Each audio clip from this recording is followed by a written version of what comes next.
Hi, my name is Derek Watson. I'm the executive chef here at Dirty Habit Restaurant in Washington, D.C. And today we're going to talk about how we take some amazing luxury ingredients and elevate them even further.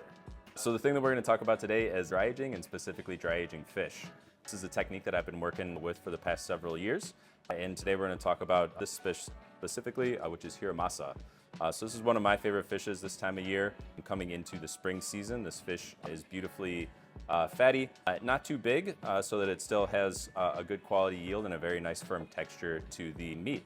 But what we do for the dry aging technique part of this is, so this comes in fresh from Japan and it's already an amazing ingredient. The technique of dry aging, in general, dry aging either fish or meat, what's gonna happen is the water content is gonna go down because we're gonna let it kind of dry out for a few days. What that's gonna do is that's really gonna enhance the flavor of the fish. It's really gonna take away all of that fishy smell, and it's gonna enhance the fattiness and the texture of the meat of the fish. So you're really kind of like extracting all of the components of it that people might not like and really highlighting and enhancing all of the components of it that are already amazing and delicious.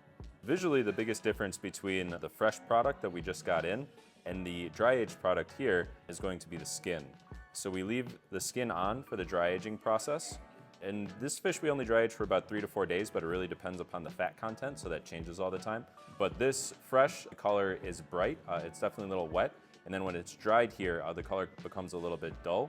And that's very intentional because the moisture from this is leaving from the fresh product and really enhancing the things that we talked about in the dried product.